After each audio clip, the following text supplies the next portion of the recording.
Hello everybody. Tonight we're gonna have some fun in the Denver Broncos franchise. Tomorrow is the off season, but we're going to have a little appetizer. This is going to be the Denver Broncos franchise draft show for year 7. Letting chat fill up here and get ready to go. How is everyone doing tonight?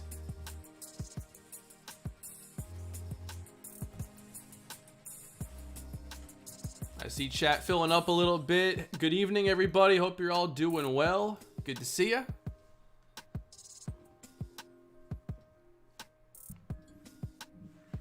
Earlier today in the season recap, I mentioned that I will be doing, I wanted to do a draft show, and I got the class here from Blackjack this evening. I've taken a quick look at it, but we're going to actually do the scouting together tonight. And it's going to be a little bit different because I only have so many points I'm able to spend. But I think it's going to work out just fine the way we set it up. And I'm going to take some good notes so that I am prepared for the draft tomorrow. So I'll just wait a few minutes here, let the chat fill up, and we'll dive into the content of tonight's stream. Thank you all for being here.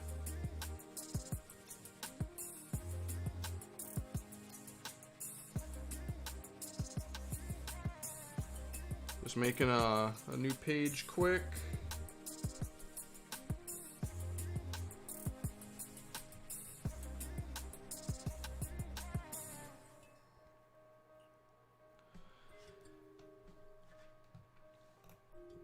Hey, what's going on, Rashad and everybody else in chat? AJ, Ed, Zach, John, Kawhi, thank you for the super chat. Appreciate that. Austin, Tim, Jesse, thank you for the super chat. Dude, I try to emulate you on my own, but doesn't work. Love the franchise series. Don't try to emulate. If you take inspiration, that's one thing, but it's only going to come natural if you can do it your own way. There are certainly commentators that I have tried to learn from, but as hard as you can try, you'll never actually do it their way because they're doing what comes natural to them, and you got to find what comes natural to you. What's going on, Khalil? Hope you're doing well. Thank you for the super chat. Good evening. What I miss, Alex? Oh, you missed so much. We have been live. Yeah, you really missed a lot. We've been live for 2 minutes and 48 seconds, and I said hi to everybody. You didn't miss a thing. Andrew, thank you for becoming a new member on the channel. I appreciate that. Thank you for the support. At 132 members on the channel right now. Can you show Corville ratings? I'm curious how he has panned out. Absolutely. When am I going to move to Madden 21? I'm looking to maybe do some smaller stuff on 21, but honestly, I enjoy this series too much. I'm not going to be moving on. I think it's because you talk it out, so we buy into it. I don't talk it out when I'm playing Madden at home. You should try it. I think that's what I was doing when I was younger. I wanted to make it feel as real as possible. Thank you again, Jesse. How's my night going? Very, very well. I made some really good steak tonight, and just hanging out. I'm thinking after this, I'm going to do some fantasy football research, maybe watch a game if I have time tonight, and keep a lookout for possible PS5 drops. I'm really hoping to get one, and obviously don't have one yet.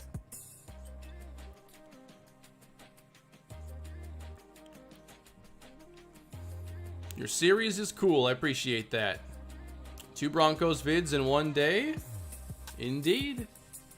So, Terrell Corville's ratings. This was asked about. Very good deep route runner. Very good hands.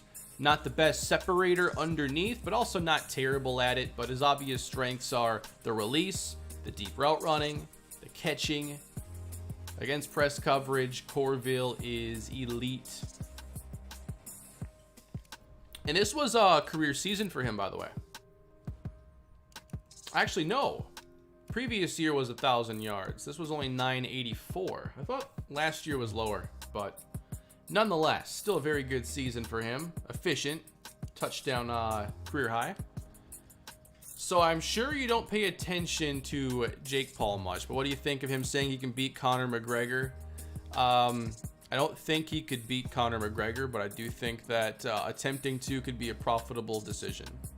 Thank you, Devin, for the super chat. Robert, thank you for becoming a member on the channel. I appreciate that very much. Anthony, hope you're good, man. I'm going to try my best to stay tuned during finals week and with these papers, just trying to get my bachelor's all ready. Well, good luck to you on that. Hope it all goes well for you. Hope everybody else that's, working on finals week is able to get that squared away so you can enjoy the rest of the year. Or maybe more so just enjoy the year ending. That works too. Mr. Man, thank you for becoming a member on the channel. I appreciate that support. What are my thoughts on being a YouTuber? I still think it's kind of weird. But it's like a normal kind of weird because I've been doing this for so long. Will, appreciate the super chat. No message, but I do appreciate the $9.99 super chat. You want to see Carl Joyce's ratings? Sure. What do I look for in kicker and punter? Honestly, just power. Accuracy doesn't play a huge role in this game, so it's really just kick power. If you're doing a simulated series where you have to worry about what's going to happen there, then you have to start to factor in awareness, because if it's too low, you're going to have a very inconsistent kicking game. Carl Joyce is not on the Lions. He's on the Jets, yeah. Carl Joyce, 26 years of age, entering 5th year. I think he must have gotten a contract. No. Could he have had his 5th year No, I don't think a CPU gets 5th year options. I think Joyce might be a free agent coming up. That'll get the chat excited, I think. But the ratings for him, that's Jason Pruitt, wrong player. Carl Joyce, normal dev at 81 overall. It's hard to get much higher at this stage with just normal dev, so consider him kind of a maxed out player at this stage. Kind of just very similar to Terrell Corville, only more speed, less release. I haven't watched the recap. Am I missing anything? If you watch the games, then not really. It was just the recap, just me talking about the numbers, found out how pass heavy the offense was and want to fix that, and talked about some players I think will stay or go. What is D-Hop's age? D-Hop's age is 34 going on 35. So we're in that territory where retirement is possible, but I would say it's not likely to happen this year. Doesn't mean it won't, though. Today's Next Gen Madden update is awesome. I'm hearing some good things about it. I'm trying not to watch too much of it because I'd still love to experience it for the first time on my own. But I don't have the PS5, and I'm trying really hard to get my hands on one. But it's been really difficult. We'll see. How's the documentary going for Kalispell? So what I've done so far has been really fun for it. I've gotten some of the gameplay recording, and I think you're really gonna like it. I think that once I put it all together, it's gonna be a pretty cool package. The gameplay works out well. I think that the beginning of the season is really fun, and I'm still going through it. So I want to have it up by the end of the year. I was hoping to have it up sooner, but I have not found enough time to get it done that quickly. So by end of the year, it'll be done, and we'll see how the finished product works out. D-Hop standing in legacy. Let me get there. Happy holidays, Kane. Hope you're safe and well. Love the content. Gonna miss tomorrow. Random question. What size shoe do I wear? I wear a 12. Appreciate the super chat. D-Hop's legacy. Let's get there. I don't really check out legacy a lot in here. I probably should a little bit more. Is it gonna look cinematic or what? I I think it'll be edited in a way similar to like my intros for things like the Super Bowl, where there's a mix of some like replays and it's all kind of spliced together. Hoping that it turns out well. It's something new for me, but I think it'll be cool as long as I can tell a good story in it. Hopkins is third in legacy, 6 awards, 2 titles. This actually doesn't update till I sim Super Bowl week, so he's probably gonna be even closer to Fitz, I imagine. Dylan, appreciate the super chat. Kane, I've been watching since the Jags franchise, and this is my all-time favorite thing you've done. Minnesota and the Warhawks come close, but the storylines and players, along with gameplay, are top-notch. Keep it up. And that's why I can't end it. I like this series too much, and I still enjoy playing the games. And just knowing that we have a great franchise here and all these stories, like, I've only done, a couple dynasties, and this is the one that I just got done with, so it's like, I don't have another dynasty to bring in players where you're going to be, like, so attached to them and know them. This is kind of my one shot to do this. So, I appreciate super chats. When do I think Hopkins will retire? I'd say another couple of years, but I guess it's possible it's sooner. I don't really have a good read on when players are going to retire until their ratings are low. Sometimes players retire and they still have, some left in the tank, and Hopkins surely does. But I've been surprised by this before. Will I do any baseball on next gen? Probably with the show. I like to find something to do. Check Adam Kane, unfortunately. Adam Kane disappeared a while ago. I was hoping I could keep him from disappearing, but he's gone. The game took away a lot of free agents. It's taken away players like Miles Starkey and some others, which is unfortunate. They weren't like top tier players or anything, but you'd hope to see him stay around for a while.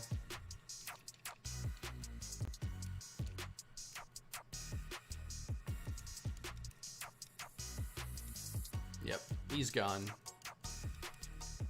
He went to the XFL. Boogie for profile pick. I think I can get Boogie into something here. It's time for a change, and I got plenty of great players from this series to get some graphic material from.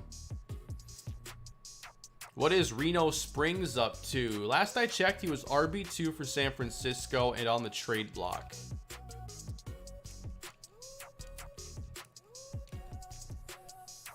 And he's not there now. So he might have been traded, honestly. He's definitely in our league.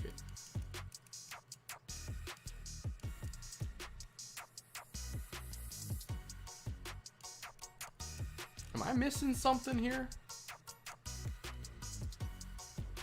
Hey, Kane, love your content, man. Keep up the good work. Also, if you were to do a franchise like the Bucks and Madden, what team would you choose? I think that my top teams for a franchise in 21 would be like the Jets, Giants, Washington, Houston, and Jacksonville. Those are the teams that come to mind. Where is Reno Springs? Because he was not like super low rated. I don't think he was even released, but I can't find him. They need to stop deleting players that aren't even the lowest rated or whatever. That's unfortunate. I feel like there's no way he could have been just deleted, though. I'm in serious denial about this. Hey, Jacob, I appreciate you becoming a new member on the channel. A lot of new members here tonight.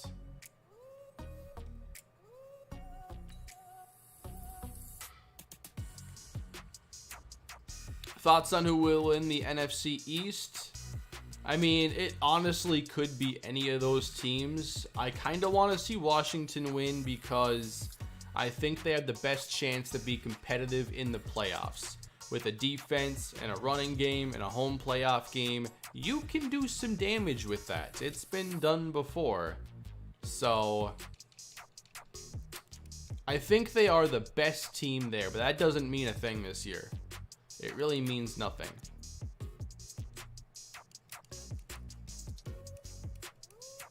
I still can't believe Reno's gone.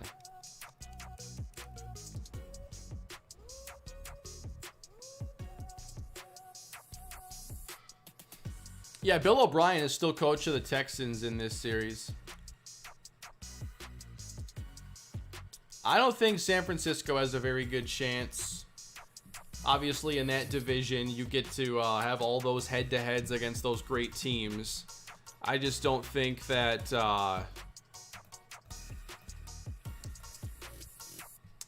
I think Minnesota has a better chance of making it than them. But I don't think either's going to make it.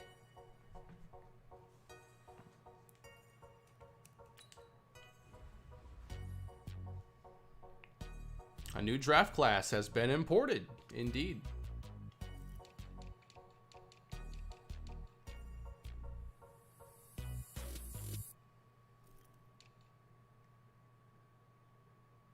Oh, coach firings. That's interesting. Raiders will have a new coach this year.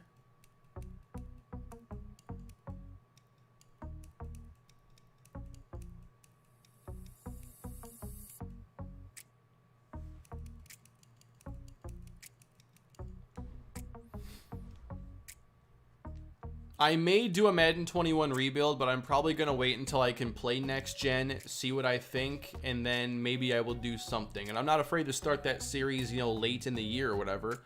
Like, I started the Browns after the real regular season in 2018 ended. Just got 2K21, really enjoying it. Do I have it? I have PGA 2K21, that's it. Which I love that game. I think it's a very good game.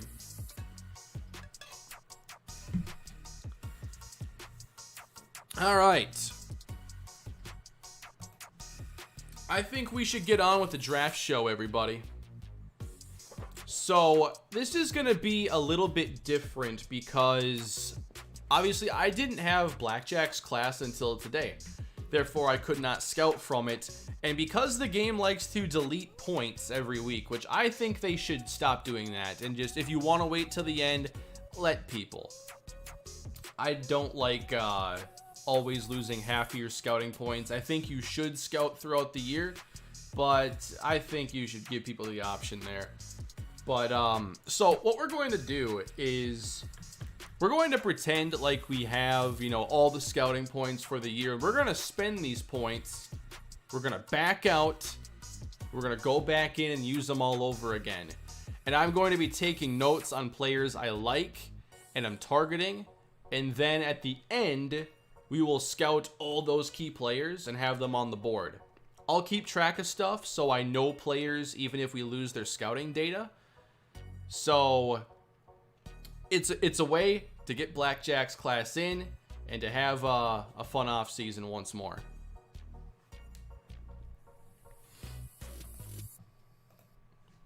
So why don't we get on with the draft show, everybody? I just mentioned to everybody, I'm probably going to cut off the beginning and start it now. Let me timestamp this quick. 19 minutes on the dot. Okay.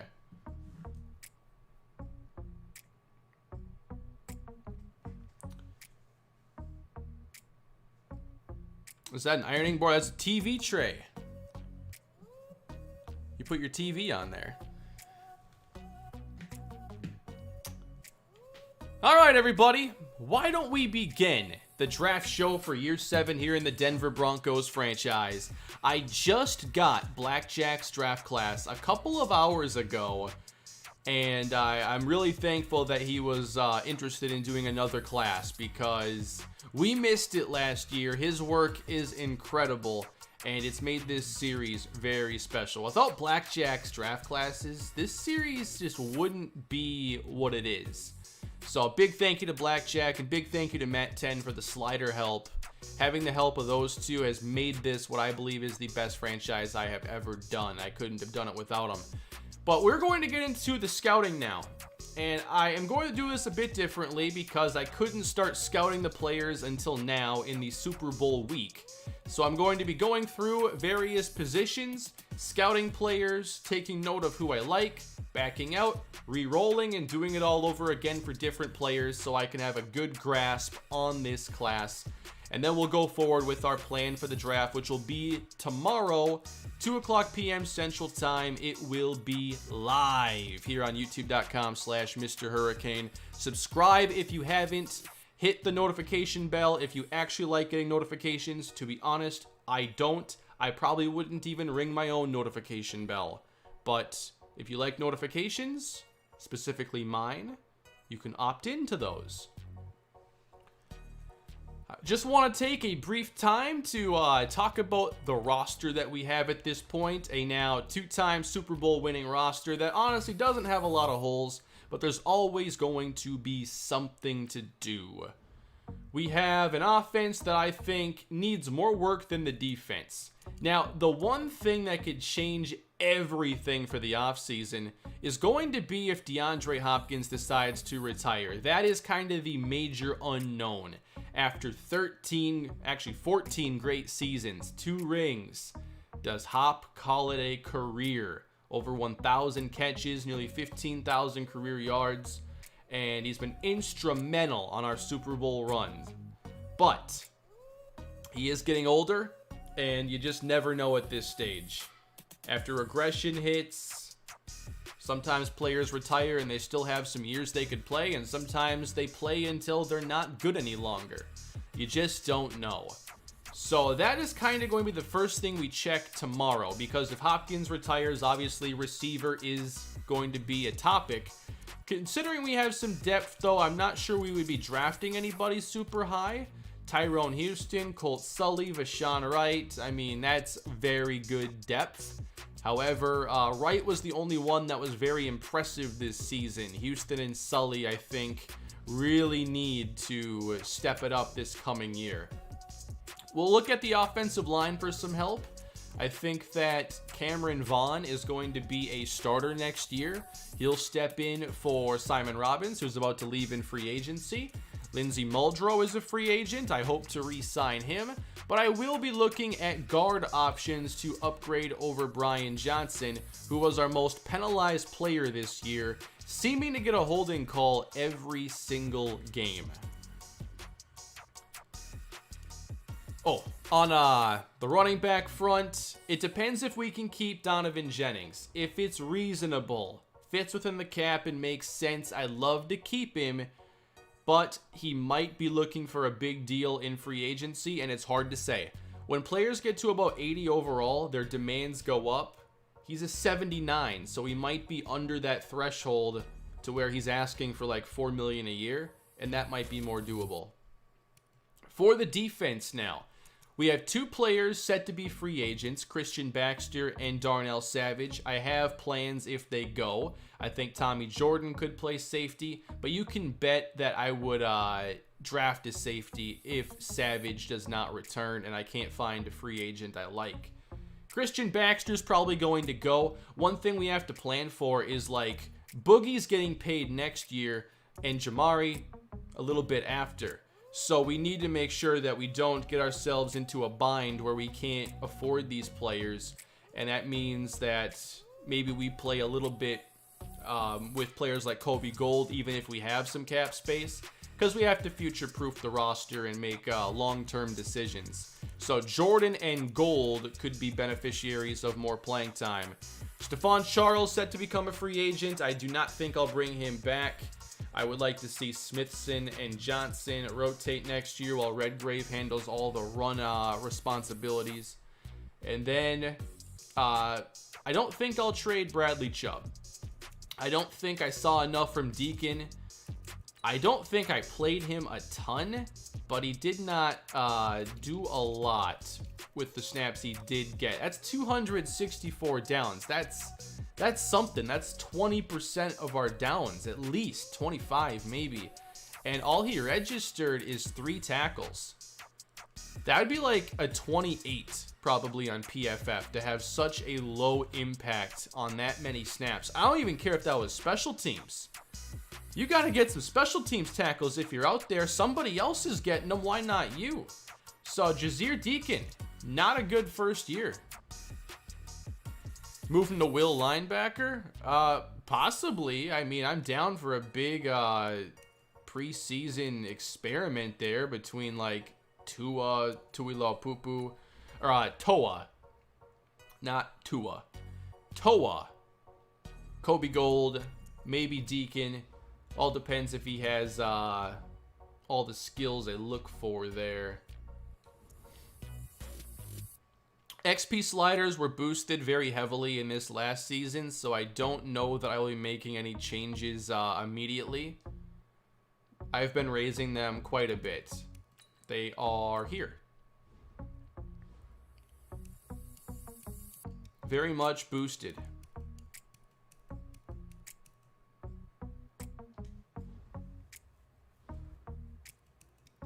All right, so we are going to start going through some players then. I don't think I changed anything here, but in case I did, let me save now so that I can quit and reload and have my points still.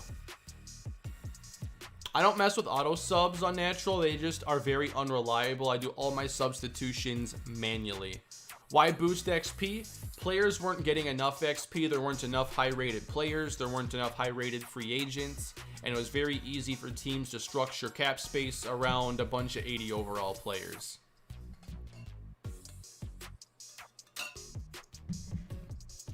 Over 700 of you here tonight. I appreciate that. Thank you all for being here. If you haven't already, please leave a like on the video. That's always very helpful.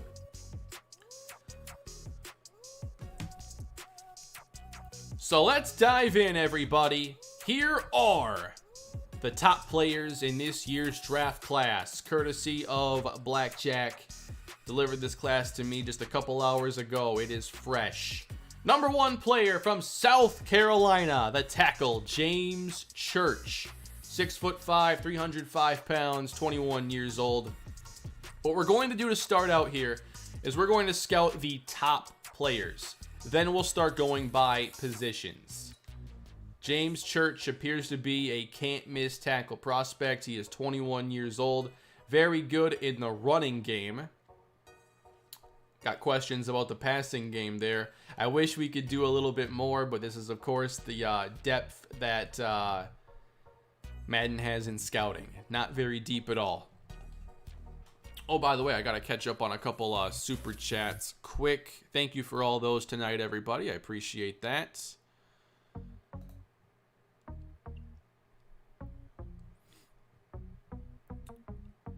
How much cap savings if Cam, DeAndre, and Vaughn all retire? Well, Cam's going to be a free agent. We don't have Von Miller anymore, and Hopkins would probably open up about 15.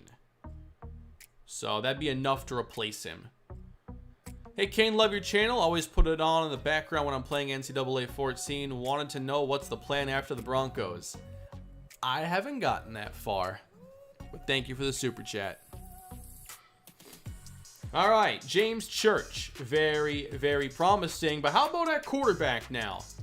We've seen some very good quarterbacks enter our league, make an impact. Courtney Jean-Charles, number 1 in this class. High throw power, high throw on the run. I think he could be really exciting with the right team because with Scrambler archetype and a strong arm, he's going to be able to make like a lot of ridiculous plays outside the pocket. So I'm interested in where he lands. So let's also do a little projecting here.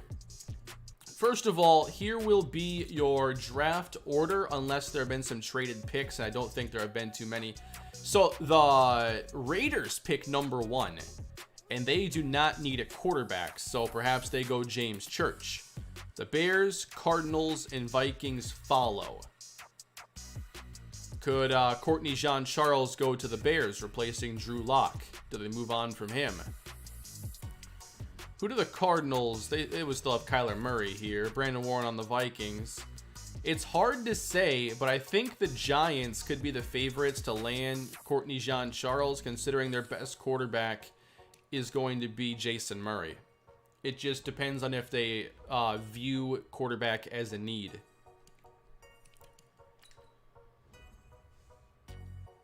All right, so a couple very good players there at the very top.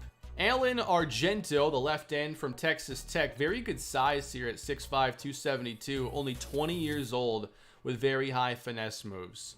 It sure seems like he and Church are can't-miss players. With quarterback, 3 ratings will never tell you that for sure, so I'm hesitant to say that on Courtney Jean-Charles. Number 4, inside linebacker Anthony Payne. Actually has late 1 talent here, so maybe a tad overrated. But versatile linebackers have value, as we have found out in this series. Payne, good play rack, tackle, and pursuit with field general archetype. Whoops, backed out too far. No Irvin. Y'all gotta be patient. Sherrod Edwards. Kalispell wide receiver, one of our most productive all time. Spec catch, release, deep route running. He's a human highlight reel. Early first round talent. Please don't go to the Raiders, who started Laquan Treadwell all season. There's a very good chance Sherrod goes to the Raiders. I really hope it doesn't happen. Number 1 defensive back is Rayshawn Jackson from UCLA. Versatile cover player, 5'11", 190, early first round talent, very complete. It sure seems like this is a class where it's like, all right, blue chip tackle, blue chip pass rusher, blue chip receiver. It's very top heavy so far. Josiah Porter Benoit from Colorado. Another good run blocker with pass block in the top 3. Sean Mumphrey, inside linebacker. Late 1 talent. Do you like him more than Anthony Payne? It'd be very hard to pick between the two here without combine data. Number 2 quarterback, Landon Laudermilk from Florida. Okay. Early first round talent, good throw on the run, also a scrambler with good short accuracy. Definitely more of a sure thing compared to Courtney Jean-Charles. And then to round out the top 10, another inside interior lineman, Matt Overholt from South Carolina. He is a bit overrated here. Early 2 talent, but sure looks like he would be a potential day 1 starting guard. Let's keep going until we're out of points, okay? Matt Johnson, Texas A&M run stopper. Probably not the flashiest first round pick, but he's going to be a decent value there if you need a run stopper. Desmond Good at corner. Has a first round skill set. He's very good in press coverage. Would definitely fit our defense. How much do I have to donate to have a player named after me? Also, my fiance thinks you look like Sid from Toy Story. That's not the first time someone said that.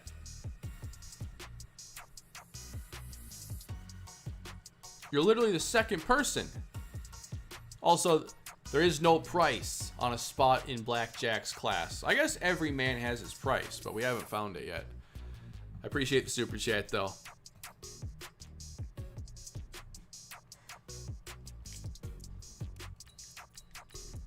George Ryans. Boogie Turner is the new John Randall. I like it, Maddie. See, the Aaron Donald comp is too easy. You go to John Randall. I think you're onto something there. I like that.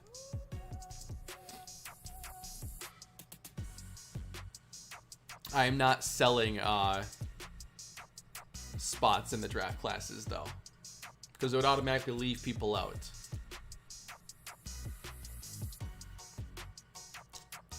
George Ryans, early second round talent, a pass coverage linebacker with high awareness, tackle, and pursuit, so perhaps very complete.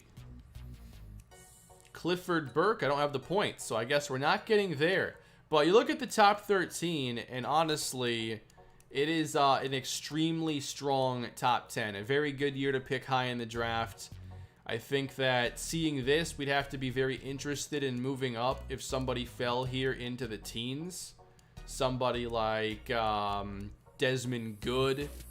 Like anybody who's going to be the second taken at their position. Like you're probably going to see Rayshawn Jackson go first, but someone's bound to slide. Hopefully.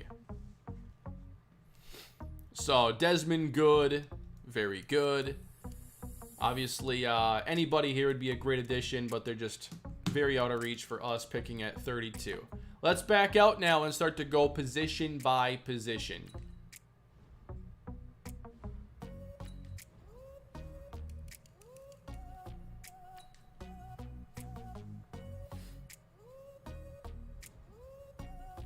Is Price starting running back coming into this season? At this point, it's his job to lose. He had a very good year.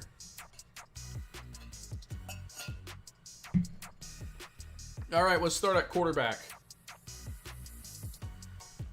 There is Luke Irvin, everybody. Rated the number 3 quarterback in the class. Luke Irvin is not the flashiest quarterback. His best strength here is his short accuracy. He is not very mobile. We know that from the Kalispell series. To me, Luke Irvin is I would compare him to someone like Drew Lock in a way, where it's like probably a decent backup, but maybe a starter. You give him a shot at least to see if he can do it, but doesn't have any elite traits that suggest he'll be like a guaranteed franchise quarterback. I think Irvin's going to be a backup somewhere, and when you're a backup, I mean, it's all about the landing spot. Is there a quarterback that's ahead of you that is like young and developing? Because that's a tough place to be. Are they older? Do they get hurt? How do you get your chance? Randall Cross from UCF has first round talent here with very good throw power, maybe highest in the class, and very good accuracy. Riley Branch, Jonathan Murray. Let's scout Murray here. I'm not going to scout literally every player. Murray here, 6th round talent. So, not the best value here at all. Matt Reddick. I'm very curious of what happens with him. He has undrafted talent, so he's going to be around for a while. I'm imagining his throwing ratings aren't going to be very good, and maybe there's some position flexibility here that you're just not going to see. I'm always interested in maybe adding a quarterback who has some rushing upside to run some special packages. Let's scout Bobby McDougal here. He's from Navy. A lot of these Navy quarterbacks convert to other positions. You know they're going to be able to run well with that option offense. Good short accuracy. B- honestly isn't great for accuracy. So I'm curious on the 40 time for Bobby McDougal. Matt Reddick is Taysom Hill 2.0. We'll see. We will certainly find out. He'll get a shot somewhere.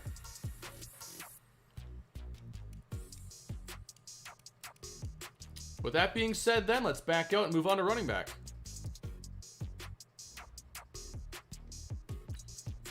I'll probably have to watch this afterwards and just take all the relevant notes. I'll take some as I go along here. Hey, Stats Life, appreciate the super chat. Hi, King, who's your favorite player from the Kalispell Dynasty? Also, my comp for Luke Irvin is Andy Dalton. Good short accuracy and solid game manager. I like it. That's a good comp, honestly. And Dalton, obviously, started for a decade. Favorite player from the Kalispell Dynasty? Probably, it's so hard, but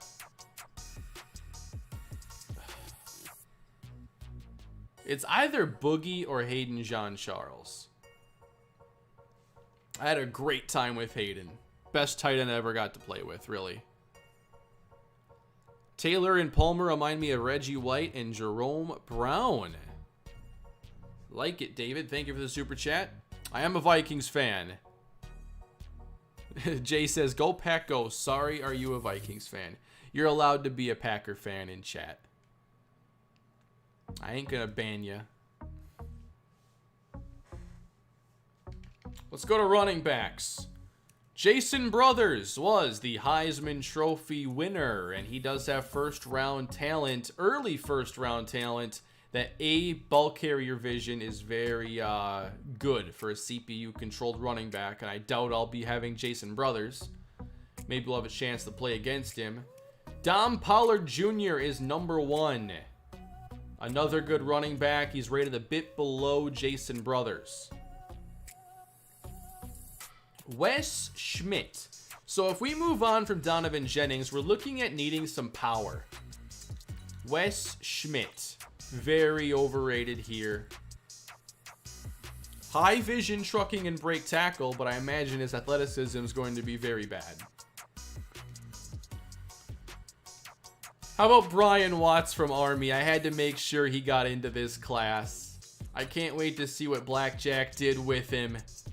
Oh my goodness. Late 3rd projected, but late 1 talent, everybody. Brian Watts from Army. I shall write him down, but I will not need it to remember him.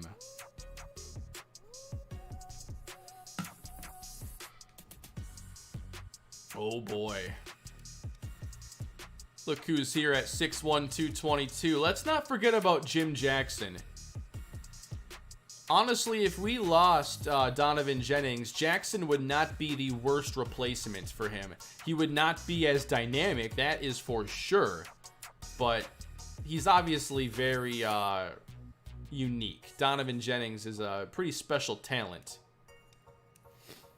And that's really it for power backs in this class. And backs that are over like 210 pounds. So it's not an easy draft to replace that role.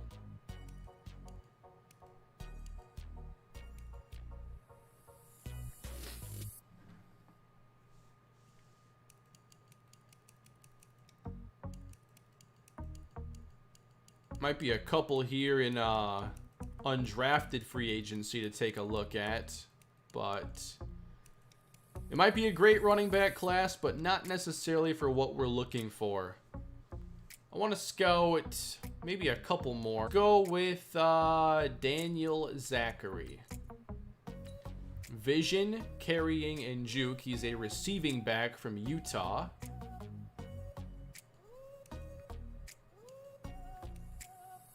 One more. Let's go Sean Lawton, another receiving back who has some good elusiveness, vision, and carrying.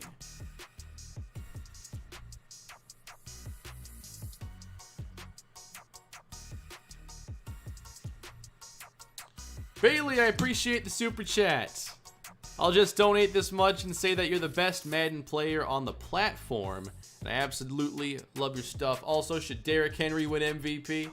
I know he won't, but I think he's more deserving than Mahomes, Wilson, and Rodgers. I mean, I would still give it to Mahomes, but I think it's more fun to think about, like, out of anybody who's not a quarterback who gets it. Henry's pretty solid. What's wrong with the audio? Audio cutting out?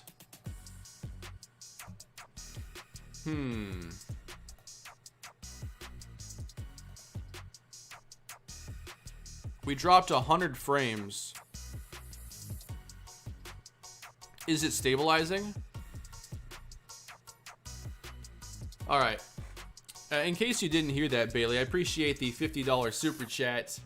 I mean, Derrick Henry would be a great choice for like non-quarterbacks there. Him and Dalvin Cook have been really special this year at running back. Dalvin's been so much fun to watch, but I'm a big Derrick Henry fan as well.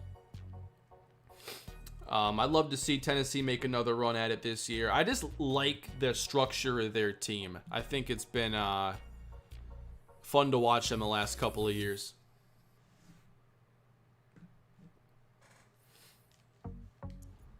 All right, so at running back, I honestly don't see a lot of opportunity for us outside of Brian Watts and Jim Jackson. But hey, all it takes is one, you know?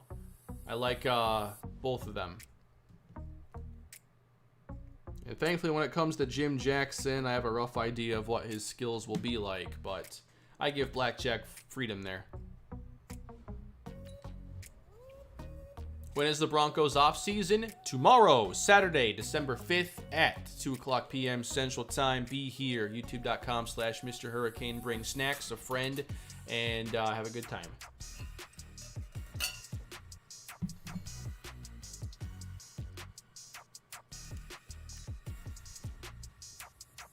Let's move on now to wide receivers. We'll skip over fullback. This class sees 2 players projected in round 1, 3 in round 2, and a bunch in 3 and 4. So mid-round value all over the place. But considering our depth, it's hard to consider taking a receiver in this class. I think it's very difficult. Sherrod Edwards is going to be excellent somewhere, and it very well could be Oakland against us twice a year. Farrell Fawcett from Oklahoma State is a deep threat at 6'3", 222 pounds. All right, spec catch in traffic, deep threat. I wonder if Blackjack had some DK Metcalf highlights on when he was figuring out what to do with Farrell Fawcett. Or is it Farrell? I'll ask Blackjack on pronunciation. Patty Bray Jones, a route runner from Baylor, and Blackjack's always trying to entice me with these elite route runners.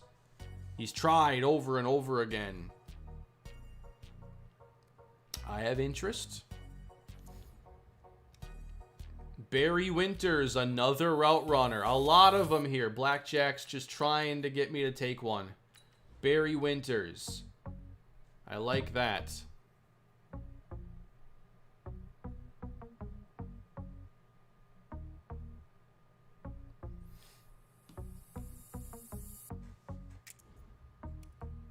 Preston Rhodes. It's going to be very hard to separate these route runners. They're all good route runners, but all the stuff that you want to know otherwise is going to be completely unknown. Audio cut out, but I'm assuming you said Derrick Henry was awesome and that I still won't have my name in the draft. Keep up the phenomenal work, and I'll always watch whatever you make. I appreciate that, Bailey. Thank you for all the super chats. Derrick Henry's awesome, in case you didn't hear that before.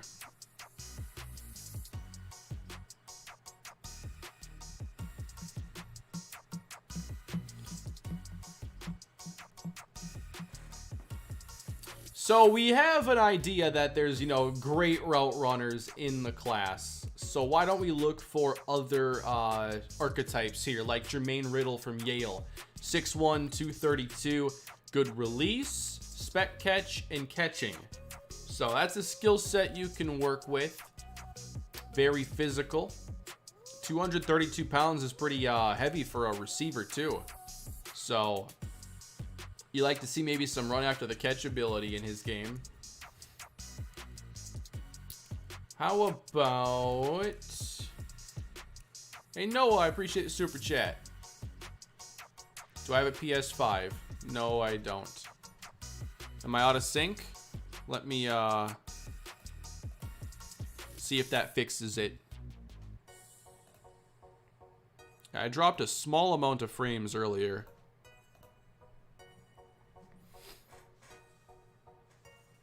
A lot of slot receivers as well. Let's go with Marcus Valentine. Okay. So we don't have a great prospect here. Top 3, not very strong. Anybody else that we recognize here?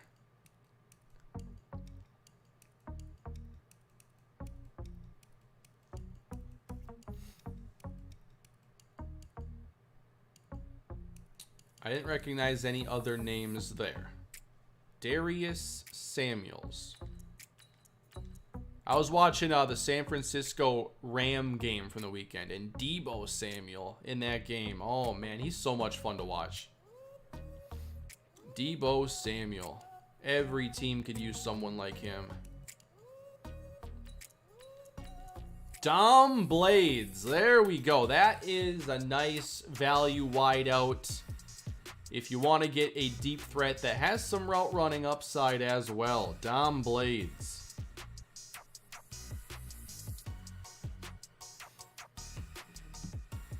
Very much a fan.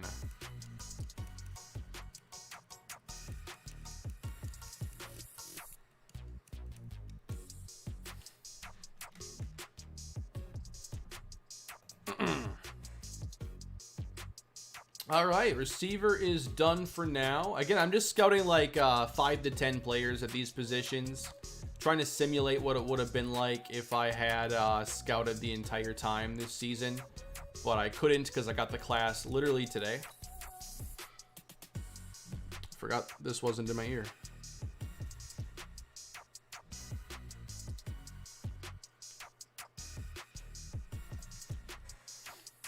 All right, let's go to tight end. I don't expect this to be a position we spend a lot of time talking about. I like our situation, but I'm always down for adding a vertical threat.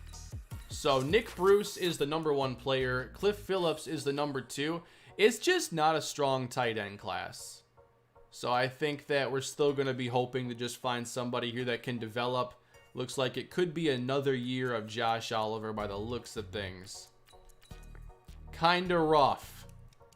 Not a good tight end class. I don't think we have to spend any more time talking about it. Next up is going to be tackles.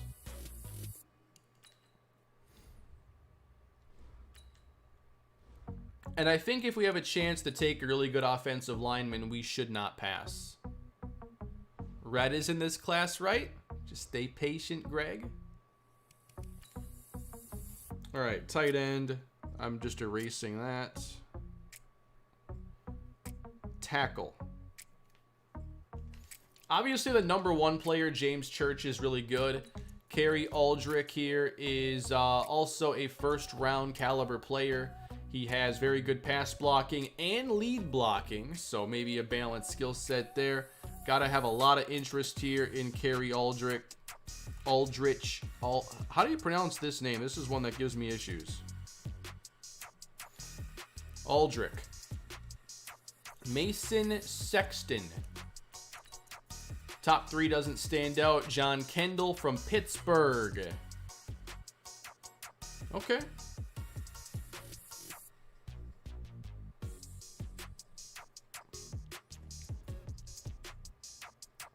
Let's go to right tackle. 2 more in the first round. Tyrone Harvey from Florida. Good run blocking and very good overall with the power game. So I'm guessing it's finesse that's going to give him some issues.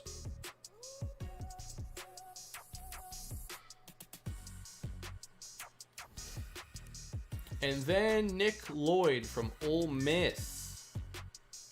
Very good power as well with him. And his strengths are higher than Harvey's, so you have to like him more. Early first round talent. It's a good first round tackle class. Ashley Kyle, 3rd rounder. Don't see enough here to be super interested. You should find a George Fant type of tackle that can play tight end. I thought Blackjack did that earlier in the series. I thought he did with Caden Sweezy, but the ratings weren't quite good enough. And Bailey, another 50 bomb. I appreciate that. Thank you so much. Way too generous. One more question before I run out of money. What is your opinion on Peyton Manning? Is he the best quarterback of all time, or did his stats just benefit from being in a passing system with 2 Hall of Fame receivers? Is he better than Brady? I don't think he is. To me, Peyton Manning is in that tier with, like, you know, obvious Hall of Fame receivers with like Steve Young and Dan Marino and all those classic greats. To me, you know, Peyton Manning was always kind of #2 behind Brady when they were active. I just don't think Manning has the postseason success when you put him up against guys like Joe Montana and Tom Brady and even the guy like Aaron Rodgers, you know, has had a lot more postseason success despite Manning having 2 rings. So, you know, Manning, he was in, you know, great offenses all the time with great receivers, great offensive lines, put up big numbers. Nothing wrong with that. But, you know, Brady's legacy, I think, will mean a lot more.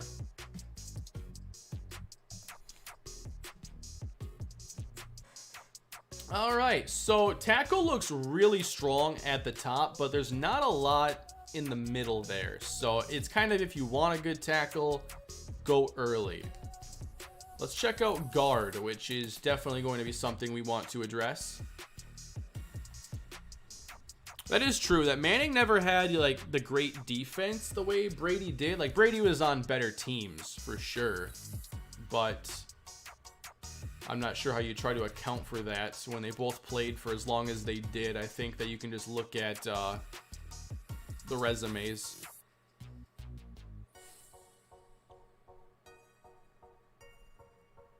It's also hard to compare him to other guys that I didn't like watch play. You know, I watched a lot of Manning's career, but I did not watch like Steve Young's career or Dan Marino's. But in terms of his legacy, I think that it'll be very similar to those guys. All right, so guard. We have a couple first rounders at left and one at right. Josiah, Porter, Benoit. We scouted him already. Braxton Pierce. Yes, good pass blocker. Run block finesse is solid. Do you think Patrick Mahomes will go down as the GOAT when he retires? I think he's on that trajectory, but maintaining that pace is very difficult. But if anybody could do it, it is Patrick Mahomes. Matt Overholt. All right, he was a little bit overrated. Let's scout all these second rounders. And Derek Watt. A little overrated here. Dylan Renshaw is probably your best pass blocker at guard and somebody I would have some interest in or will have some interest in. Dylan Renshaw.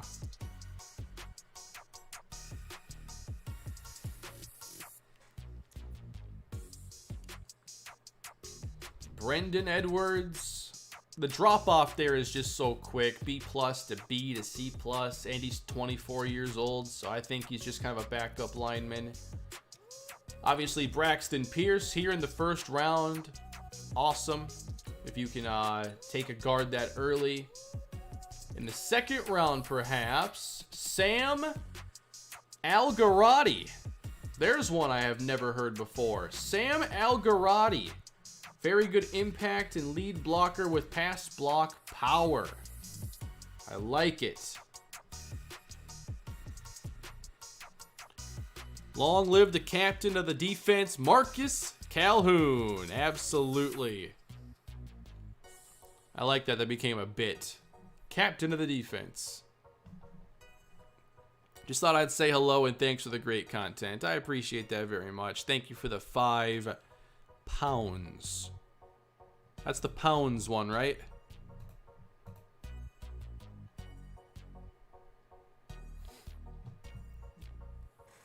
Sam Algarotti. Rayshawn Parnell.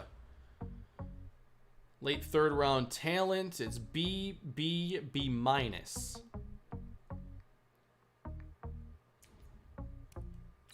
Travis Connor. Okay, maybe a good value here. I'm guessing he's going to have a more balanced skill set.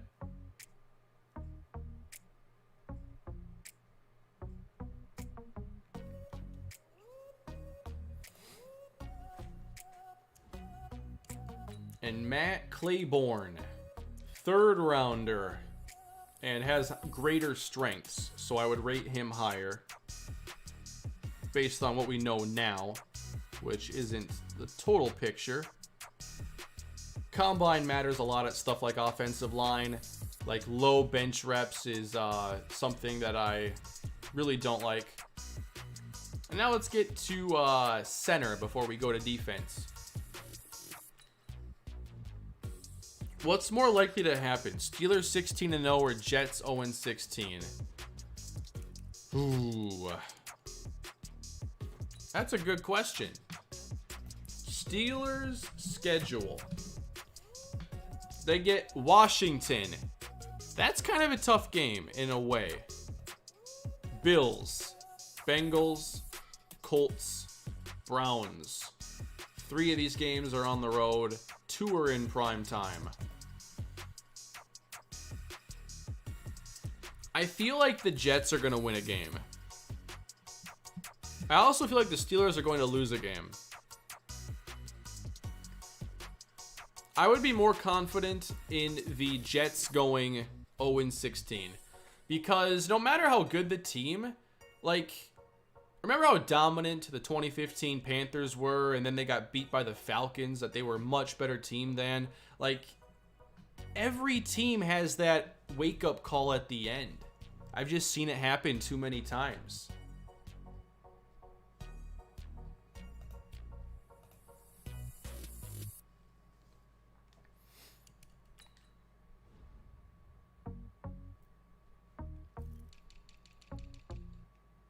Hey Gary, I appreciate the super chat. Just ordered the Madden 09 Collector's Edition. Supposed to have head coach also.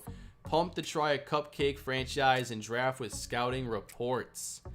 That's pretty sweet. Hope you have fun with it. I think Madden 09 is a pretty fun game after getting to dial in my slider set the way I like it. And I've had a really good time playing that game, and I can't wait to play some more tomorrow. All right, center. Doesn't seem to be an elite class. We're looking at Case Cooper as probably the top guy here with A- pass block. George Spencer would be number 2. It's not a very exciting center class, so we won't spend a lot of time talking about it.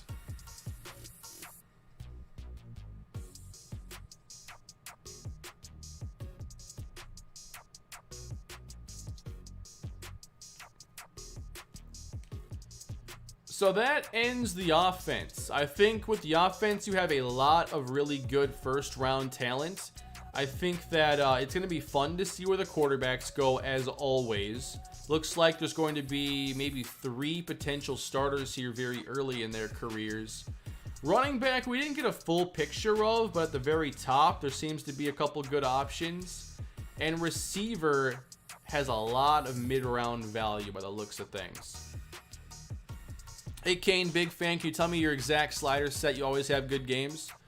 Amari, what I'm going to have you do is check out the Mat 10 slider set on the Operations Sports forums. And those are what I use with CPU run blocking like at 45.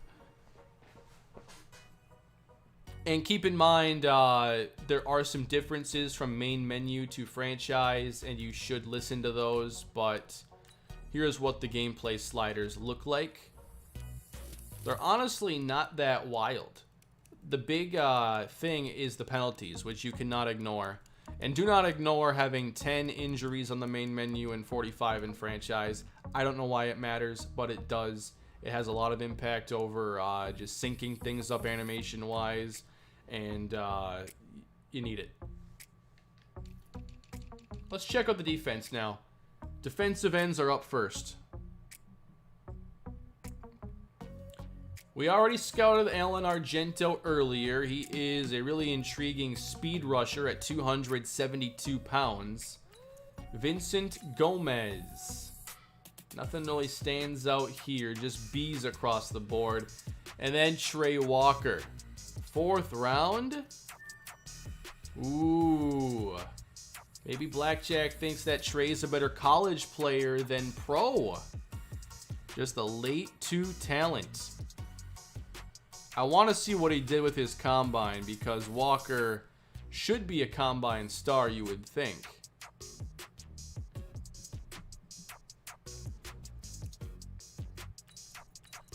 Darrell Bronson. Nothing really stands out. Angelo Royals. Not much stands out. B Power Moves is decent, but something's holding the ratings back there. So we like Trey and Argento, but not super deep here at left end.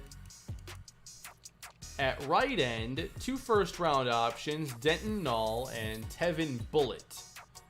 Bullet is the better player. Null, still a mid-2 talent. He's young with upside. But Bullet, late 1, and A- finesse moves.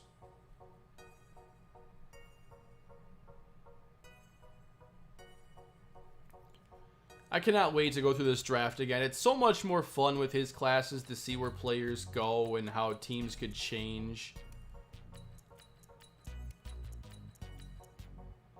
So Marvin McPherson from Utah State, a power rusher, maybe more of a defensive tackle or a 3-4-5 technique. Good block shedding, good hit power. How do I get Blackjack's rosters? Once I have drafted with them, he makes them public, and you'll be able to download them on PS4. Yes, I guess there is a Ray Rice in this class, but he is a 7th round pick.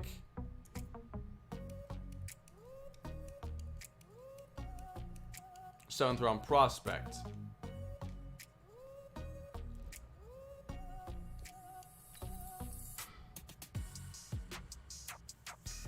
That's a good point. If there is a lack of pass rushers and it's thin, that could push Trey Walker up a bit for a team that really needs one. All right, let's check out D tackles now, a position that I don't think we'll focus on a lot ourselves.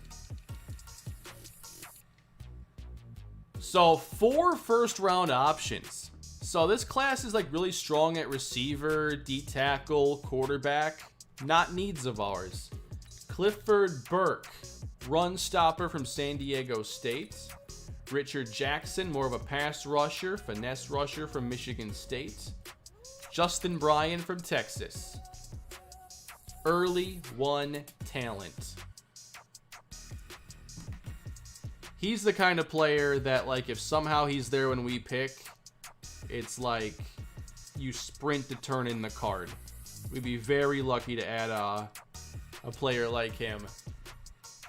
A+ hit power, B+ power moves as a run stopper. Tavon Byram, run stopper. Not as good as Burke. Another run stopper, Julius Boone, Kendall Hayes. A lot of run stoppers here. As we continue on, there are some more pass rushers that are a little bit overrated, but I think Irvin Galloway is somebody I would target. I love, you know, seeing players who have both block shed and a power move in their top 3. Always interested in that. And for 4th round picks, Blackjack. What's with all the run stoppers here? It's a great run stopping class, and we have Sylvester Redgrave. It's like a class that's designed to not fill any of our needs, or to be strong at positions that I consider to be fixed.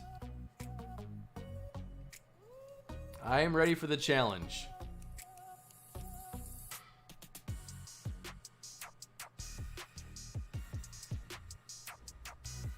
Let's go to outside linebacker, another spot that I consider filled on the roster, considering we have some developmental players there, but it's by no means like a strength of the team.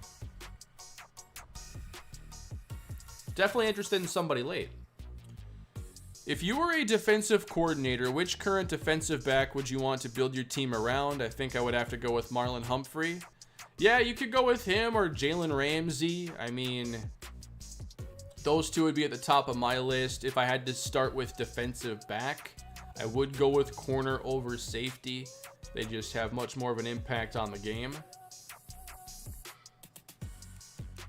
But I think that if I had a clean slate, I wouldn't pick corner as my first player. I think I go pass rusher. I do like Jair Hayden. Big Jair fan. Wish he was on a different team. Maybe they'll let him go like they let Casey Hayward go. That'd be cool.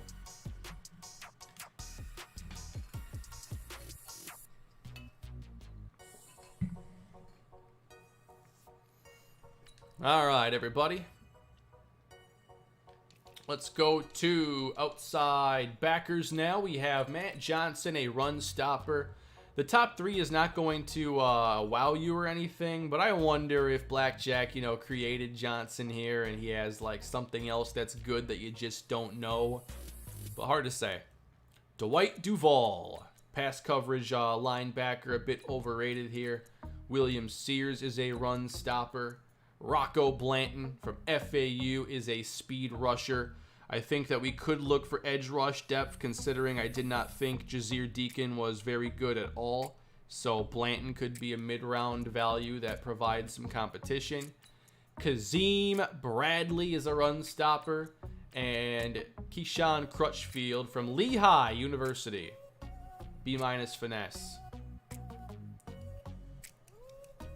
Let's go to right outside backer. George Ryans. I still think in the first round you can take him because pass coverage is such an important skill set there. Awareness is high, tackle is high, pursuit is high. So you're basically guaranteed that he is a player that's going to be in the high 60s with a balanced skill set and high intangibles. Unless his 40 time is like a 4.86, he's a first round player still in my book. So I'm writing his name down.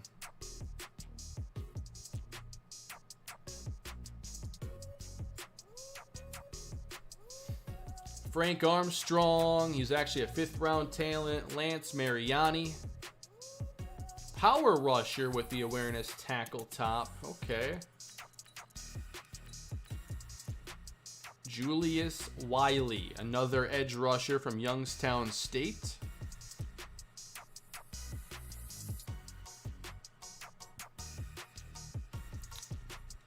How about Leslie Jefferson? No. All right, that's all the data we're going to get here, but I thought this said Braylon Kendrick for a moment. My bad.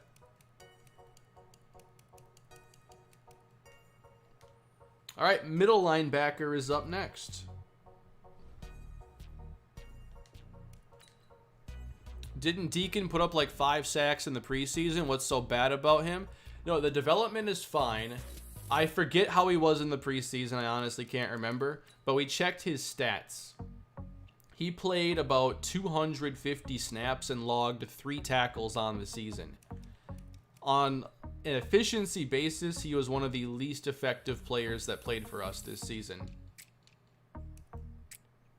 I remember doing a lot of manual subs with him, and he just did not have any kind of an impact there.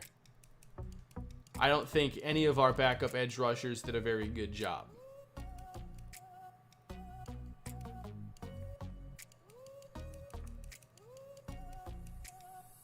So I just need to see more from him next year. And if you look at the ratings, like, nothing here says he should be like an immediate impact player. He's a good athlete with upside everywhere, but none of it's realized yet. He's a developmental player. It would be very different if he had like, 84 finesse moves and low block shed, but it's more so everything is a foundation, nothing is developed. And what you saw in his rookie year was really just nothing.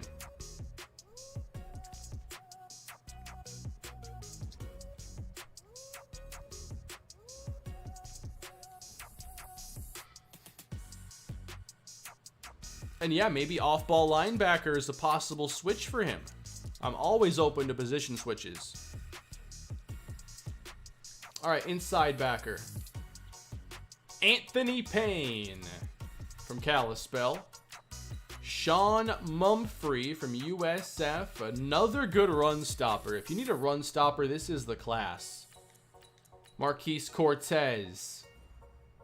Gotta have some interest in him with A+ hit power and B zone coverage, B+ tackle. We are putting Marquise Cortez on the board with a star next to his name, because that's pretty unique. Very interested in him.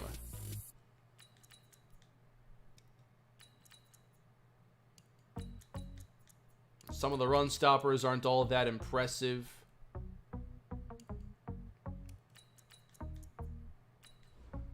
Mike Hendricks might be all right. Let's move on there. It's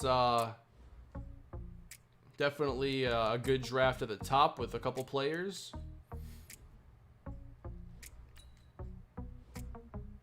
A+ hit power is always interesting to me because I think it makes a big difference in Madden.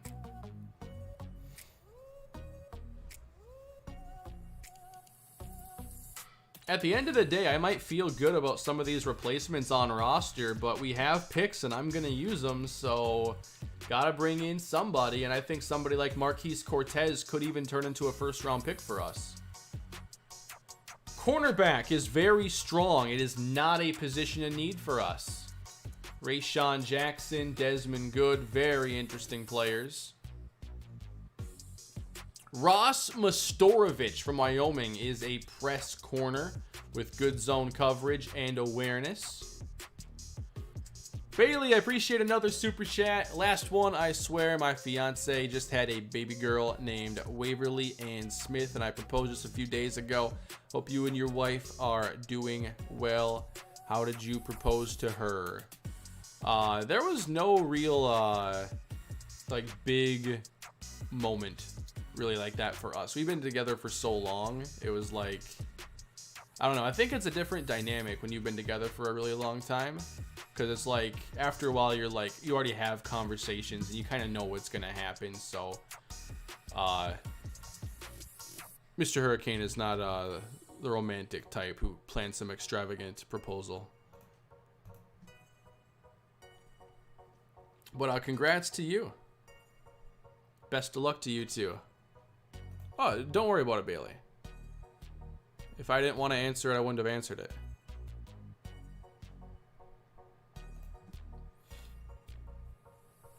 What position did Justin Smith play for Texas?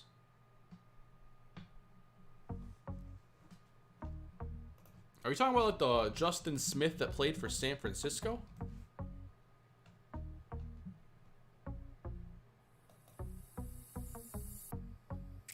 He did not go to Texas. I don't know any other Justin Smiths. Are you talking about Justin Bryan?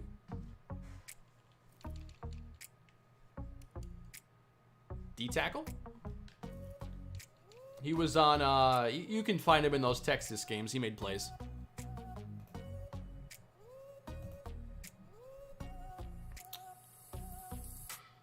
Okay. Cornerback. Yeah, the first round looks great. Leonard McKenzie, ball skills. So here is maybe a player that doesn't have great cover ability, but he can make plays when in position, which I think is a really unique build for a corner, and I'd love to see more of that in games like this.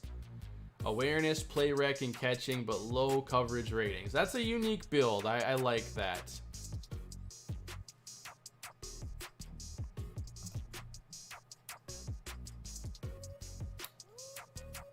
Brandon Ash, man-to-man corner, maybe a little bit lower rated, but for the right schemes, he's somebody worth developing. Justin Nunn is 6'3" and is really, really good. We have absolutely no spot for him on the roster, but I will write him down.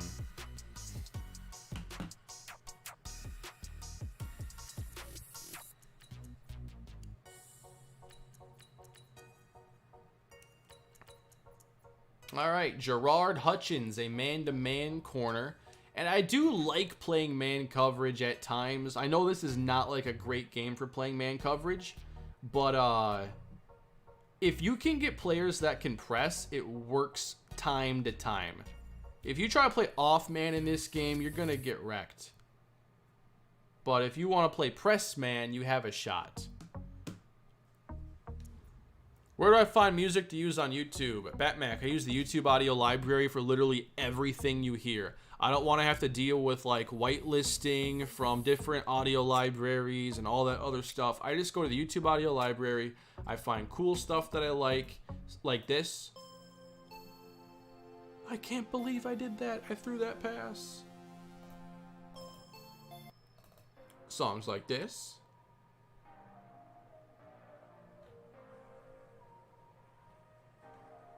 And I'll keep it there. Am I left-handed? No, the camera is flipped because otherwise I would be looking like this if it weren't flipped. I'd be looking at off-screen, not even the gameplay. So this is my right hand. How do you think the Bears get their offense together in the offseason? It's just too late for anything now. You've got to fix the offensive line and find a quarterback. And it's easier said than done. They just have so much work to do. They have Allen Robinson, and everything else is like, whatever. Who's a current player you were very high on in college but has yet to produce highly in the NFL? Vernon Hargreaves for me. Very high on in college that has yet to produce highly in the NFL.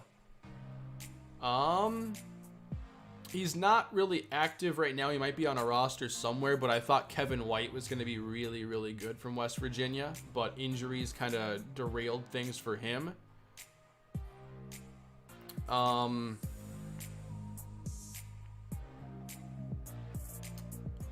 Trying to think if I have a really good example here.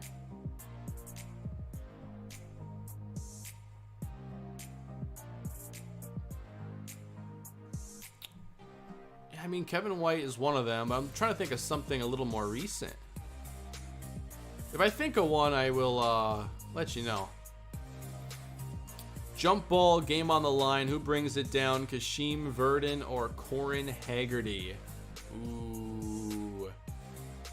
Steven, I don't know. Corin Haggerty at 6'4", hard to count him out. I should have drafted him. Oh, man.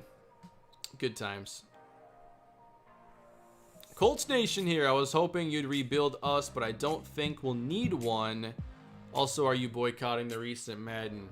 I mean, I wasn't playing. I wouldn't say I was boycotting the game. I was just not playing it because I didn't want to replace this franchise. And there just wasn't anything new, and I was wanting to play something new. And, you know, the next gen, I'm hearing good things about gameplay. I might be willing to do a rebuild there or something smaller in nature. But I just thought that this year what was better for me was to continue this franchise and to experiment where I was excited. And that's what I've done. Hey Tim, thank you for becoming a super chat. Yeah. Thank you for becoming the newest member to the channel. Greatly appreciated. Thank you for that. Will I be doing a retro stream? I'm hoping to do some more streams between now and the end of the year. And I'd be willing to take some suggestions on games. I got a bunch of them I could break out and we could try to have some fun with.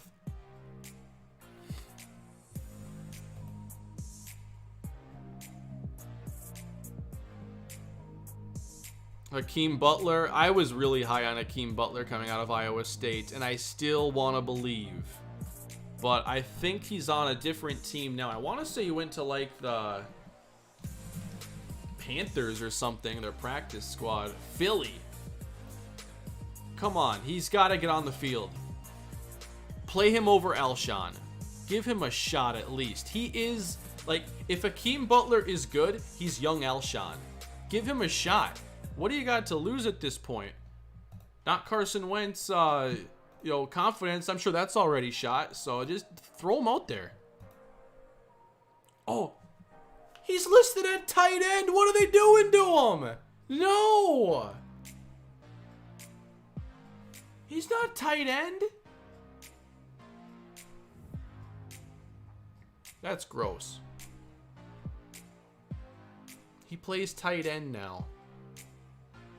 So Darren Waller 2.0 is the hope.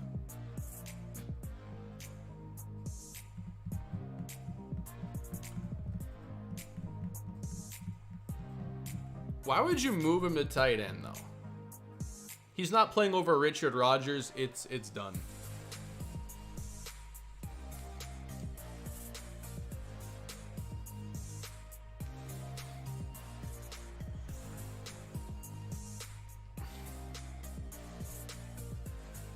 I don't like it. The problem is he never even got a chance to succeed or fail at receiver, really. I mean, I'm sure he got practice reps, but I wanted to see him in game. He got hurt rookie year with Arizona.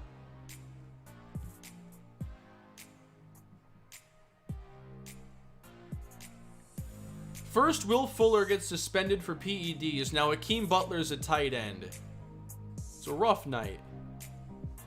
Even though the Will Fuller news was like 2 days ago, I'm still having trouble processing that one. It's sad music time.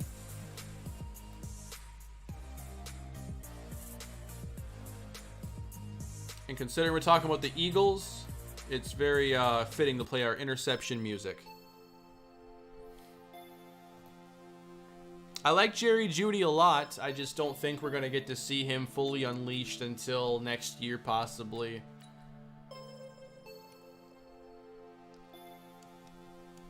I still think he's going to be just fine. I suppose it's time for safety. He came to Philly already at tight end? Really? Interesting. I wonder if he put on weight.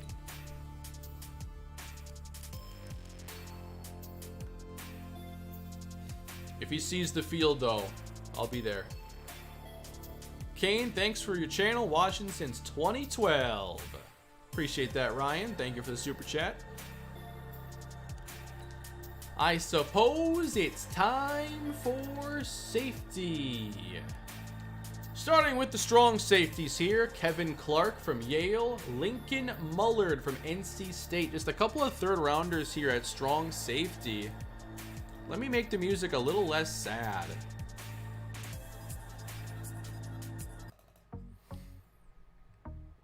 Last super chat until tomorrow's stream. Just wanted to say thanks for all the content lately.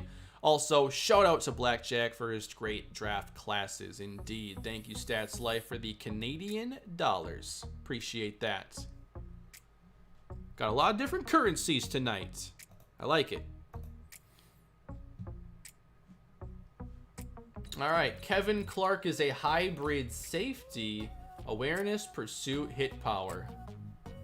Sure, I like that top three enough to say I'm interested. Lincoln Mullard. Hit power, zone coverage. Okay.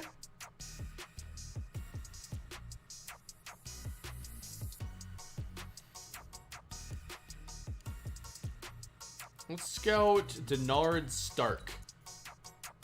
Awareness, hit power, and pursuit.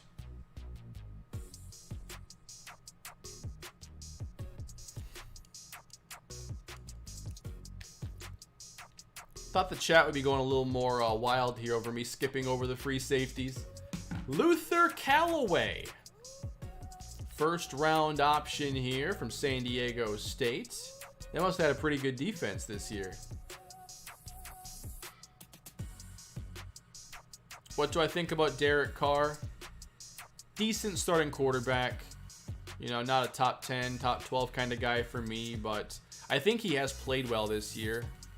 I've actually been really impressed by Carr overall. And finally, Elliott Red from the Kalispell Warhawks. He is a first round prospect. B+ tackle, B+ hit power, and pursuit. You know he's going to have wheels as well.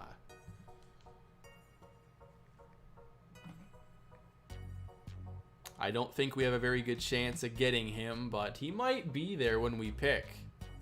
He might. Shane Buck, Richie Wade, PJ Pickens,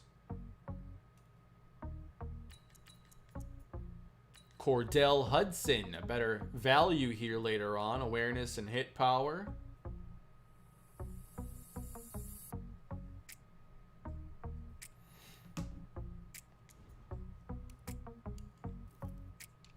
And I suppose that just leaves the specialist then.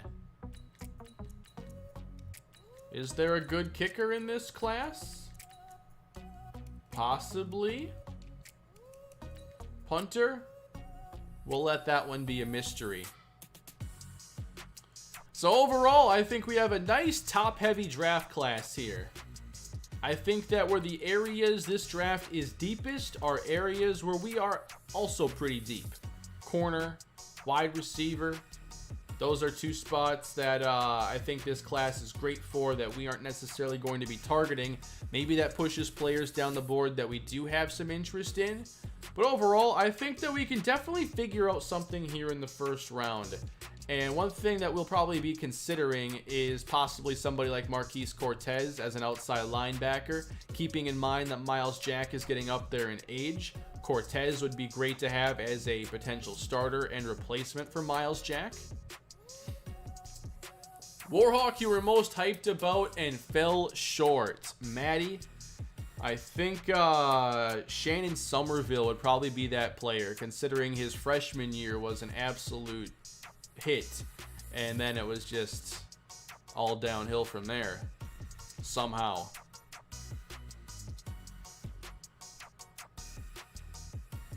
So now what we're doing here is actually getting my actual board up. Okay, so these are players that I will have scouted on my board. I wrote down a lot of names that I'm interested in. Starting at running back here, Brian Watts is going to be on the board. I also had Jim Jackson there. At receiver, there was Barry Winters I had a lot of interest in. Route runnings look really solid, but it's hard to separate these four. Very difficult. Maybe athleticism scores will help, but I don't think it's going to help enough. For offensive linemen, Kerry Aldrich, very nice. John Kendall as a value. Let's see, I didn't label left or right for some of these positions. Tyrone Harvey, Nick Lloyd. Gotta see what's there in the first round. You'd want to make as big of a splash there as you can, but picking 32nd overall makes that a little easier said than done. Sam Algarati could easily be our first round pick as well if he is the best player there. Guard, linebacker, those positions seem kind of likely. Like when I think about it now, linebacker and O-line are kind of the most likely first pick off the board for us.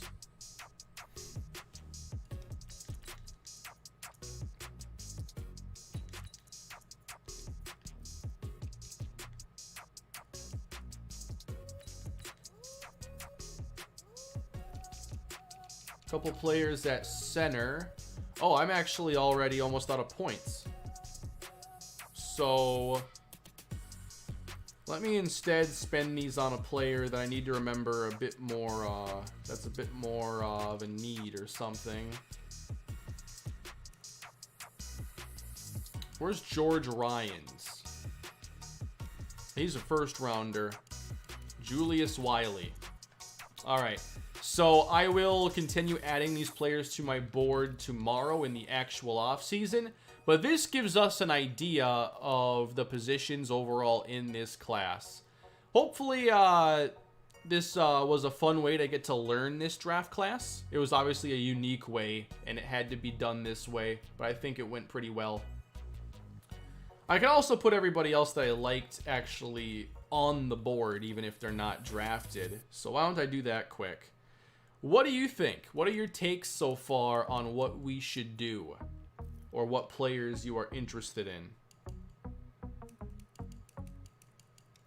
There's Dom Blades. There we go.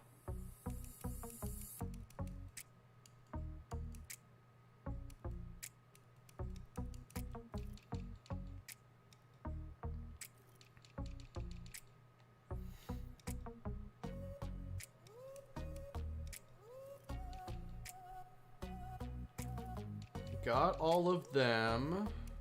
Let's go Case Cooper, George Spencer. Move up for Sherrod, Fawcett, or Red. If not, take Lloyd and move to guard. It's hard to move up into the top 10, so we have to see if somebody slides into the teens. I don't know that I want to be giving up any future first round picks or anything.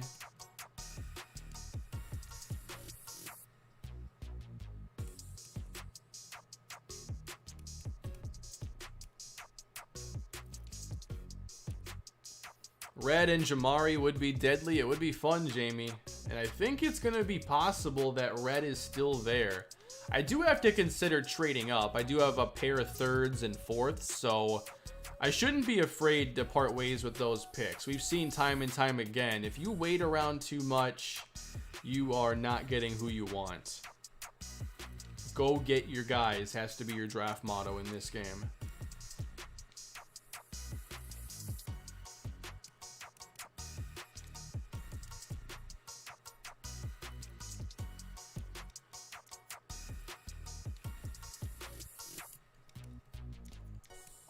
I obviously like all these corners.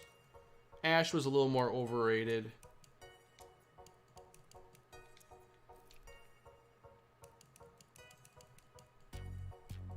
What I might do is watch the stream back and at least rank everything for myself, even if I don't have all the information handy.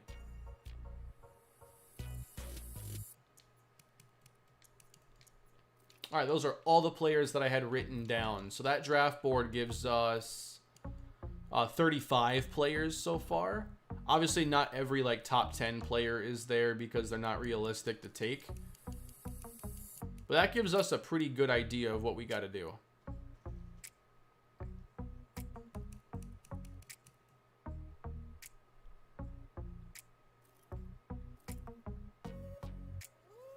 Let's take a look at a couple teams now. I want to see, like, who needs a quarterback and where could these quarterbacks land? Don't I have the 32nd pick? I haven't simmed past the Super Bowl week yet, so it doesn't register that I've won it until we've simmed forward. All right, so let's go to quarterback here. Who needs one? Possibly Chicago at 78 overall. Drew Lock is no guarantee to continue being the starter, especially with regression. The Bears pick very early. They could have the first shot at a quarterback in this draft. Bengals, no. No, probably not anyway. Cleveland, possibly, but I don't know if they were bad enough. Buccaneers, maybe.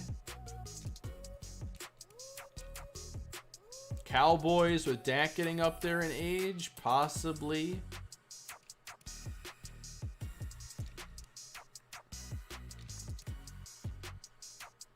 San Francisco is an option.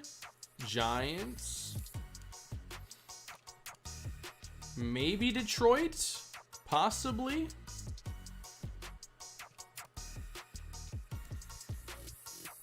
LaMecca up to an 84. Let's check his ratings after 2 years. X Factor, on the verge of becoming an 85 overall. How'd you do that?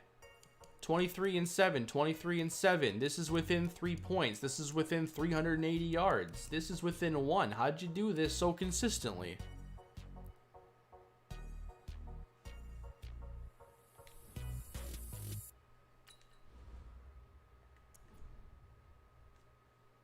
And there are the ratings for LaMecca.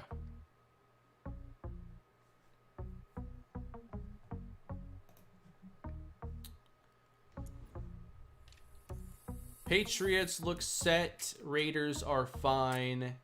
Rams have Goff. Lamar's fine. Haskins probably safe for a year. Draft stream always been my fave since watching UTSA.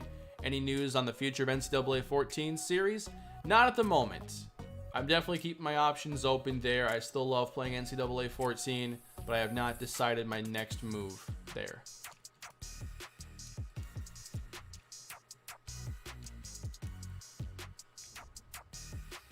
Thank you for the super chat.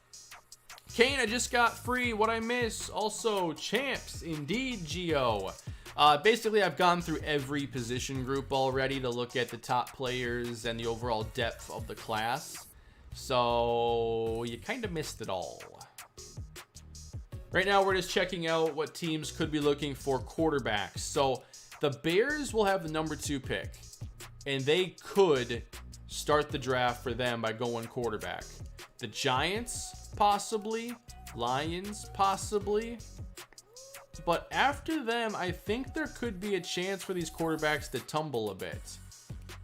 Because I think here is not a good spot for a quarterback to go.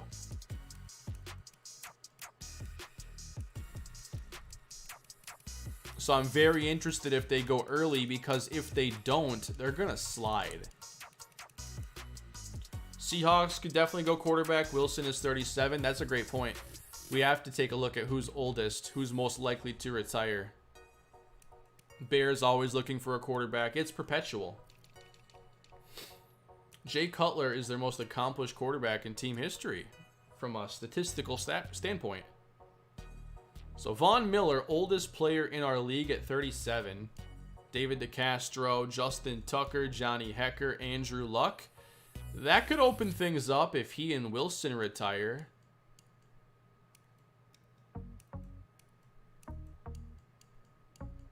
A lot of interesting possibilities. And if DeAndre Hopkins retires, that changes the entire plan for us. Everything changes if that occurs. Here are our oldest players. Cam could retire. Hopkins could retire. Nobody else. Here are the players about to regress. Not too many. We're a pretty young team. We are very young. That's good.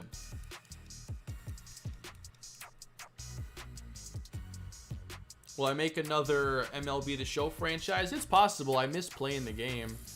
And I'll want to play the game this year when it's out on PS5.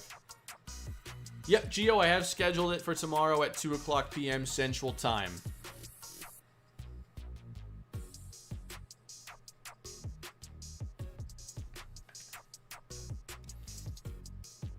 And how about a look at career stats here before we wrap everything up tonight?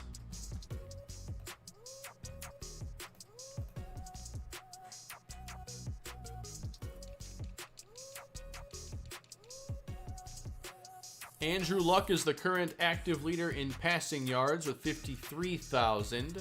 Russ has 397 touchdowns. Zeke, 16,000 yards. Gurley, 13K.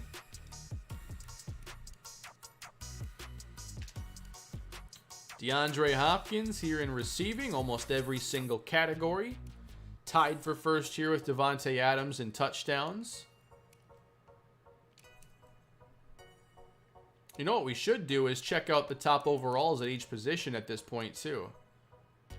180 here for Von Miller. 33 for Marcus Peters, the ball hawk.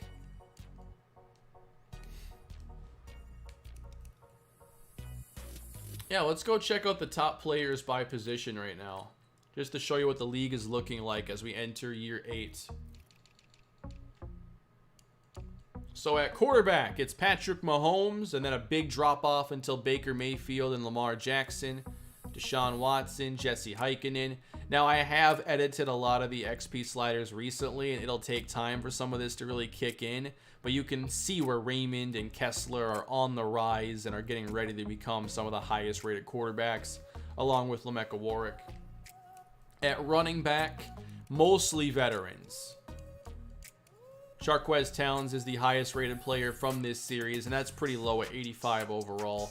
But there are some players with potential to catch that and get higher.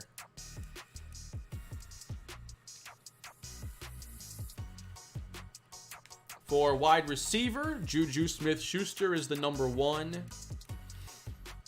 Probably should have had higher XP sliders from the beginning, but here is Rafa Augustine at 88. Dallas Levine, Terrell Corville, Ben Ayers. Tight end, Hayden Jean-Charles is up here. Austin Bordelone. I think tight end's pretty fine. Tackle, super steep drop off here. I did edit, like I said, I edited all of the positions, some more than others. I like to see more high-rated players, though. I wish I had been more aggressive sooner in upgrading this stuff. It's very hard to balance.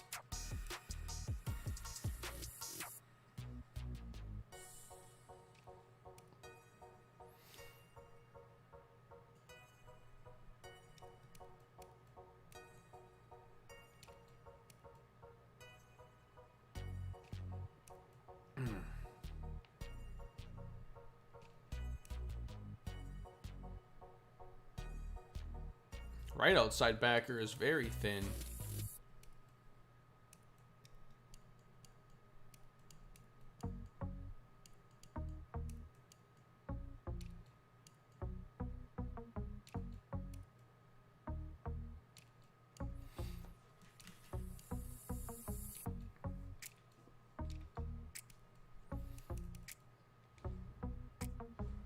All right, everybody, that was fun. We have an idea about this draft class now. It looks like a fun one, and I can't wait to see how it all unfolds.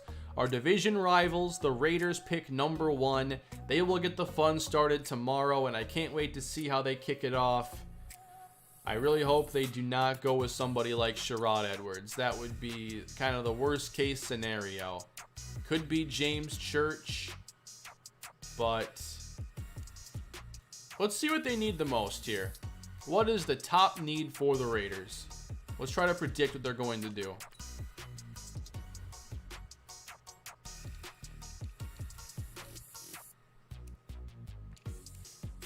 We know it's not going to be a quarterback. This is what worries me, though. Receiver makes the most sense. They need a receiver. Could it be Sherrod Edwards, number 1? All right, how about defensive end? Cleveland Farrell's an 82, Princeton Ross an 85. I wouldn't count on it. Tackle? Trent Brown's a 79. Austin Duncan's an 81. Sherrod Edwards makes the most sense.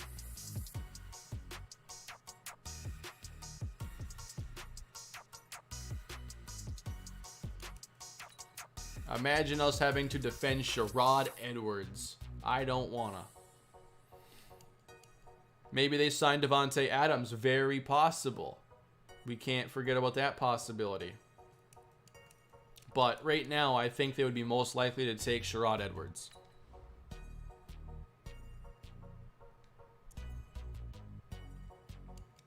At the very least, they got to be aggressive in getting either Adams or Edwards, which makes them tougher to contain.